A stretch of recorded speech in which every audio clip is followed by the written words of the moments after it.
J'appelle tous les Français, quels qu'ils soient, où qu'ils soient. Non, rien, j'aime pas les journalistes, j'aime pas répondre aux questions. Ça me gonfle, ok ? J'ai été très choqué, je le répète. D'un coup, vous dérapez dans la fureur. Je vous demande de vous arrêter. Je souhaite que chacun se reprenne. Bonjour à toutes et à tous et bienvenue dans un nouvel épisode du Biscuit, le podcast qui vous parle d'éducation aux médias. Je suis accompagné de Martin. Salut Martin. Salut Rémi. Pour la séquence médiatique de la semaine, nous prendrons la direction de la Roumanie. Et plus précisément de Timișoara pour découvrir comment, en 1989, de nombreux journalistes ont été manipulés. L'invité de la semaine viendra nous présenter l'association Entre les lignes. Avec Delphine Roucaute, vice-présidente, nous découvrirons les actions, les motivations de cette association de journalistes qui regroupe des journalistes du Monde et de l'AFP et qui est dédiée à l'éducation aux médias et à l'information. Au programme également, un tour sur les décodeurs du monde et un des outils qu'ils ont créé en ligne, le Décodex. Et nous ferons le point sur les sites parodiques d'informations qui peuvent nous distraire, mais aussi nous tromper.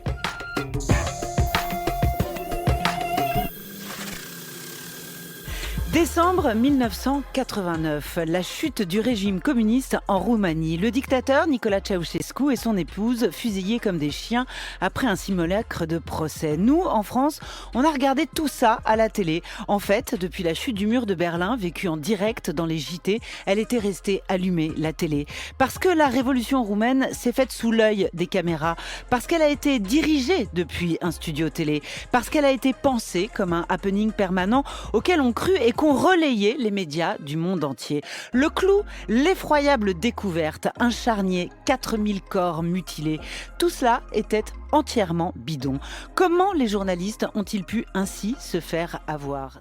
Dans cet extrait de l'Instant M sur France Inter, Sonia De Villers revient sur la révolution roumaine en 1989. Avec un événement qui a marqué l'histoire du journalisme, la manipulation de Timișoara. En quoi consiste cette manipulation, Martin ? Alors nous sommes en pleine révolution contre le dictateur roumain Nicolae Ceausescu. La population se soulève, il y a des répressions, il y a surtout une très très grande confusion. On parle vite, parfois un peu trop vite, d'un charnier découvert dans la ville de Timișoara. Sonia De Villers parlait tout à l'heure dans cet extrait de 4000 corps découverts. Mais il s'agit en fait d'une manipulation. Oui, en tout cas, c'est ce qu'on pense maintenant. À l'époque, les médias occidentaux relaient cette info, propagent cette fausse information, une information incomplète qui va dériver dans toute l'Europe de l'Ouest. L'opinion publique bascule, on a l'impression, du côté des opposants de Nicolae Ceausescu, mais on découvrira plus tard qu'il y a bien eu des corps découverts, mais c'était pas vraiment un charnier, c'était la morgue de l'hôpital local qui avait été vidée et que des gens ont filmé, on voit certains corps. Ici, on a peut-être des gens qui sont plutôt morts de maladie que dans une répression dans la rue. En tout cas, cette révolution roumaine, il y a eu des morts dans la rue, mais quelques centaines. Mais les journalistes, le monde des médias va se souvenir qu'il a été manipulé à Timișoara par ces images de faux charniers.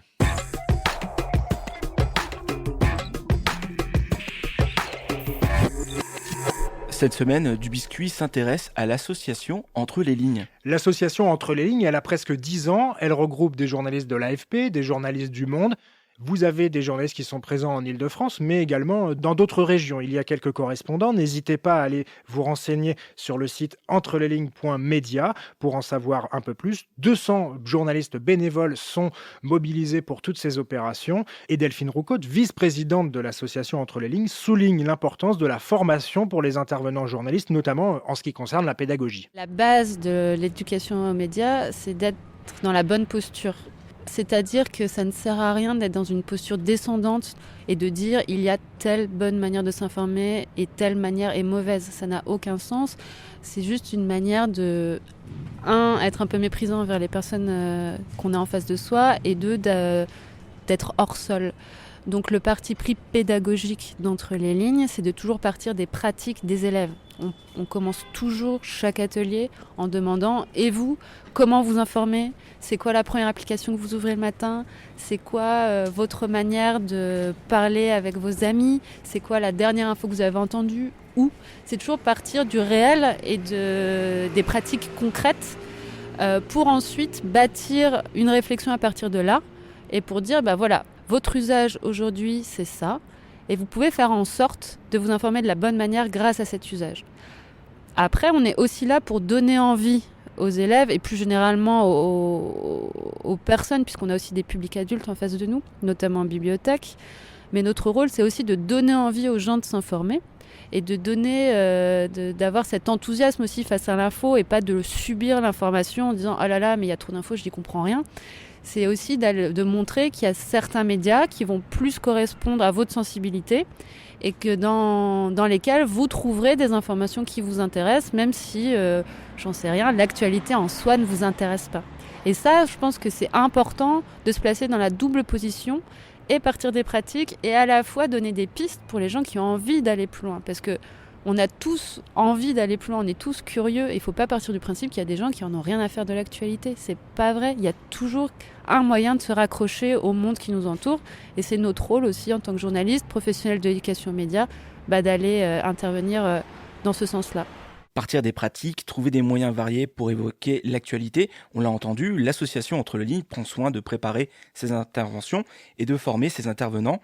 Et le résultat est là, Martin, 200 bénévoles environ chaque année et il y a une liste d'attente devant le succès des intervenants. Et le secret est peut-être là, Rémi. Entre les lignes ne propose aux collégiens et aux lycéens que 5 ateliers thématiques, une manière de mieux cibler les besoins et d'aider les intervenants. L'idée, c'était de permettre aux bénévoles, y compris celles et ceux qui ne sont pas du tout familiers avec le milieu scolaire, qui ne se sentent pas du tout en confiance face à une classe d'élèves. Quand on ne l'a jamais fait, c'est quand même quelque chose de très compliqué. Et l'idée, c'était d'avoir des ateliers clés en main pour guider au maximum les bénévoles dans la réalisation de ces ateliers. Des ateliers à chaque fois c'est sur des formats de 2 heures, donc qui se développent autour de 5 thématiques. Le premier atelier, celui qu'on conseille toujours de faire en premier, parce que c'est celui qui pose vraiment les bases de l'éducation média et à l'information, c'est l'atelier sur la hiérarchie de l'info et le pluralisme des médias. Donc ça, c'est le premier qu'on propose. Donc le deuxième, c'est les images et leur détournement, qui s'intéresse plus précisément à la manipulation des images et à ce que veut dire une image et au travail journalistique autour des images. Le troisième, autour d'une thématique d'actualité, donc c'est les fausses informations, qu'on a fait exprès de ne pas dénommer comme ça, parce qu'il y a aussi un effet de mode, qu'on appelle démêler le vrai du faux sur Internet, puisque ça s'intéresse aux sources d'informations et plus spécifiquement aux sources d'informations sur Internet et sur les réseaux sociaux. Le troisième atelier consiste en une conférence de presse fictive. Donc c'est pour sensibiliser les élèves à la notion de communication, de discours, de quand quelqu'un essaye de nous vendre quelque chose, de ne pas être dupe de ça. Et le dernier atelier est la caricature et la liberté d'expression. Donc ça, c'est pour sensibiliser à une notion fondamentale, qui est la liberté d'expression, la liberté de la presse. On parle évidemment de Charlie Hebdo, donc c'est un moment un peu touchy. C'est pour ça que c'est aussi utile d'avoir des ateliers extrêmement cadrés. Donc ça permet aux bénévoles ils ont un conducteur en fait à chaque fois qui leur explique un peu les questions pièges, etc. Donc ça leur permet de répondre le mieux possible aux questionnements des élèves. Et on fait faire des caricatures aux élèves. Et c'est un exercice qui marche extrêmement bien parce qu'on se rend compte que souvent, les élèves qui sont le plus réfractaires à l'exercice, qui vont aller le plus critiquer Charlie Hebdo, aller peut-être parfois jusqu'à dire qu'ils ont mérité ce qui leur est arrivé, c'est des choses qu'on entend en classe, et ça va être ceux qui font les caricatures les plus incisives et qui vont aller le plus loin dans la critique et dans la satire. Donc je pense, et on pense à l'ASSO, que c'est un exercice extrêmement salutaire. Les caricatures et les dessins de presse, des séances qui marchent bien. Et pour vous aider, vous pouvez aussi aller visiter le site Cartooning for Peace, une association de dessinateurs de presse du monde entier qui propose des interventions et des expositions itinérantes sur la liberté d'expression et la liberté de la presse. Oui, car elles sont de plus en plus nombreuses, Rémi, ces associations qui rassemblent des professionnels qui peuvent intervenir en Île-de-France ou dans les régions. Mais au fait, est-ce que c'est naturel de trouver des journalistes lorsqu'on parle d'éducation aux médias et à l'information ? Moi, je suis une journaliste, donc c'est vrai que je parle de mon point de vue, donc je ne sais pas si c'est objectif ou pas. Mais je pense que la place, elle est centrale, puisque ça paraît logique que des professionnels de l'information soient les mieux placés pour aller parler de l'information. Après, c'est pas parce qu'on est journaliste qu'on est pédagogue, donc c'est quelque chose qui s'apprend. Entre les lignes, on forme nos bénévoles tous les ans. Il y a des sessions de formation sur la posture pédagogique à adopter en classe, sur la posture à adopter face au complotisme. Donc ça, c'est des choses qu'on apprend. Ça, on ne naît pas en sachant tenir une classe ni s'adresser à des élèves. En revanche, je pense que c'est la place des journalistes et c'est leur responsabilité, c'est la continuation de leur métier, d'aller en classe et de continuer leur travail d'information tout simplement. Nous avons profité de notre rencontre à Lyon pour lui demander quel outil elle utilise souvent avec son public lors des séances d'éducation aux médias. Et elle nous a parlé du Décodex du Monde. Le Décodex, c'est un outil de recherche qui a été développé par les journalistes des décodeurs, qui est un pôle du monde.fr. Et c'est un outil qui permet de tester la fiabilité des sites internet que vous rencontrez dans vos navigations. Donc c'est pas pour dire du tout tel média est bon, tel média est pas bon. Il ne s'agit pas de ça, mais seulement de dire il y a certains médias qui ont démontré le fait que leurs informations étaient fiables et recoupées et que donc on pouvait s'y fier pour construire une réflexion. Et que d'autres médias ont démontré, de par leur histoire, qu'ils diffusaient des informations qui n'étaient pas recoupées, qui n'étaient pas avérées, parfois que c'était des fausses informations avérées, et qu'à ce moment-là, ça disqualifie de base leur discours et qu'on ne peut pas se baser là-dessus pour construire une réflexion. Il y a plusieurs manières d'aborder le Décodex. La première manière, la plus simple peut-être, est d'aller sur le site du Monde, de taper Décodex et d'arriver sur la page du Décodex. Une fois que vous y êtes, vous rentrez l'URL du média que vous voulez interroger et vous aurez une petite notice qui vous expliquera le niveau de fiabilité de ce site a priori. Vous pouvez aussi installer des extensions sur Chrome et sur Firefox. Qu'est-ce que ça veut dire ? Ça veut dire qu'à chaque fois que vous vous rendrez sur un site qui a été référencé par le moteur du Décodex, il y aura un pop-up qui vous signalera si ce site est considéré comme fiable, comme moins fiable, ou voire parodique, puisque dans la galaxie des fausses informations, on se retrouve souvent face aux sites parodiques. Et oui, comme nous l'explique Delphine Roucotte, les décodeurs du monde nous permettent de mieux comprendre, parfois avec tout simplement des infographies dynamiques, un sujet parfois aride. Vous le savez, on parle véritablement très souvent maintenant des data, des données, et les décodeurs du monde se sont fait une spécialité en graphique de nous permettre de comprendre des sujets très très complexes grâce à des infographies dynamiques.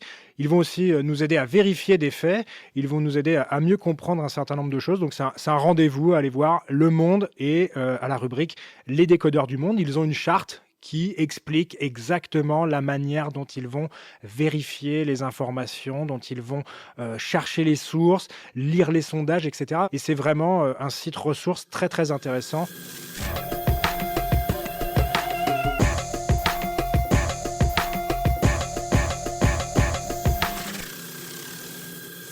Nous allons parler maintenant des sites parodiques, Martin. Alors, on va essayer de tous les citer, enfin, le plus possible en tout cas.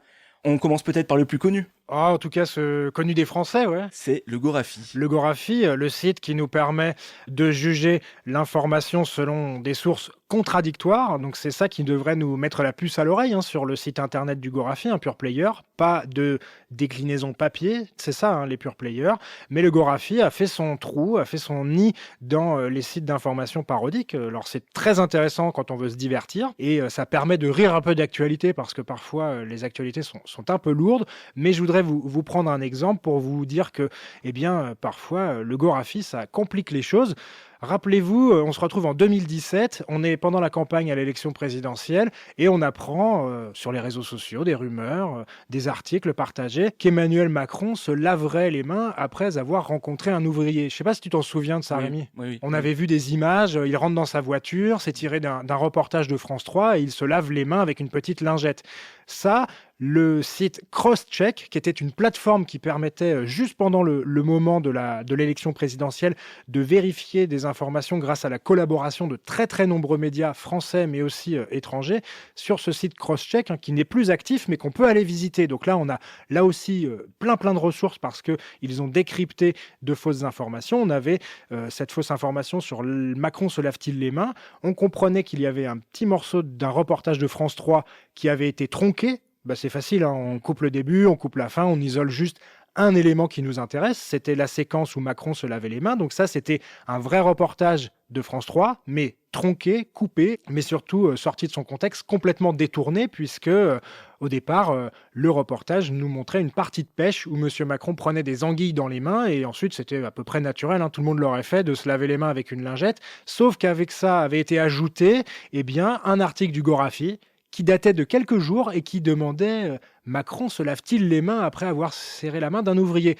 On met les deux, un peu de vrai reportage mais manipulé, un peu de site Le Gorafi, et finalement dans l'esprit de certains qui ne vont pas jusqu'au bout, qui ne lisent pas toutes les informations, ça peut prêter à confusion. Oui, et quand tu dis Le Gorafi complique un peu la tâche, ce qu'il faut savoir, c'est que pour une personne qui n'a pas forcément l'habitude ou qui ne fait pas forcément attention, quand elle va sur le site du Gorafi, c'est un vrai site, c'est un site parodique, mais construit comme un vrai site d'information, avec des articles, des colonnes, de la publicité comme on peut avoir, et si on ne fait pas attention, ou si on ne va pas assez loin, ou si on ne sait pas que le Gorafi est un site parodique, on peut croire qu'il s'agit bel et bien d'une vraie information. Heureusement, il y a d'autres articles qui nous permettent de voir tout de suite qu'on est là face à un site parodique. Et puis à chaque fois, les réflexes, Rémi, à aller voir dans « À propos »,« Qui sommes-nous »,« Qui se cache derrière », etc. Et là, normalement, on peut trouver des informations qui nous permettent de comprendre que c'est un site parodique. Mais le problème, c'est quand l'article est isolé, ce n'est pas directement sur le site source qu'on le trouve, mais plutôt sur les réseaux sociaux, comme ça, à droite, à gauche. Ça arrive régulièrement, puisque les premiers qui l'ont fait, on va dire, ce sont des Anglais avec The Onion. Ça, c'est un autre site parodique qu'on retrouve dans le monde anglo-saxon. Et d'ailleurs, le Gorafi s'est inspiré fortement de cela. Mais des sites parodiques, il y en a un peu partout. Un autre qui nous piège régulièrement, parce que, bien sûr, en français, c'est Nordpresse.